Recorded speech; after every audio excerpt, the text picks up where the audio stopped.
आज आमचे स्वदेशीवरील व्याख्यान ऐकण्यासाठी एक अतिशय अस्वस्थ मनाचा तरुण आला होता.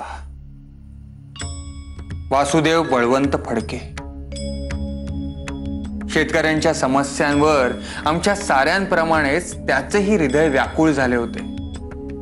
पण आम्ही या साऱ्या प्रश्नावर थंड डोक्याने विचार करून ठोस उपाय काढू इच्छितो.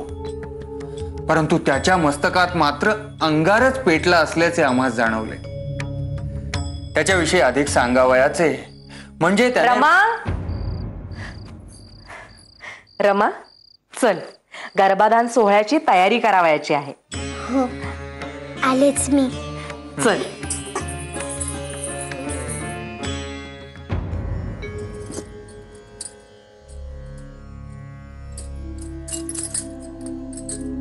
काय झाले अहिल्ये?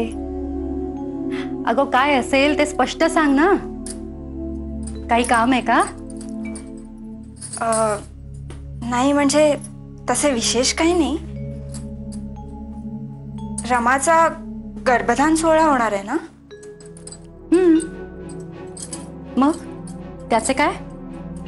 नाही, म्हणजे माझ्या अंगावर तितकेसे दागिने नाही आहेत त्यासाठी. अगो एवढेच ना? मग घे की माझ्या जवळचे. काय हवे आहे तूच? नाही माई, तुमच्याकडचे नकोत. मग ते सासूबाईंनी दिलेले दागिने. अहिल्ये,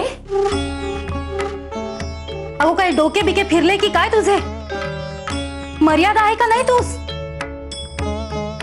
त्यातला एकही दागिना मिळायचा नाही हो, समजले? पण का? नाही म्हणजे सासूबाईंनंतर त्या दागिन्यांवर हक्क माझाच आहे.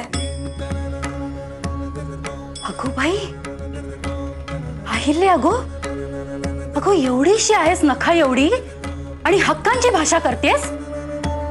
काय पाचपोच उरलाय की नाही तूच? आठवते आहे ना बाळंभटजींनी काय सांगितले होते ते? आईला तिचे सगळे दागिने एका कर्तबगार स्त्रीस आणि शक्यतो रमेशच द्यावयाचे होते. आपले रमेबद्दलचे मत काहीही असो, पण आईला जर असे वाटत असेल ना की स्त्रीधन देण्यासाठी रमाच योग्य व्यक्ती आहे, तर तसेच होईल.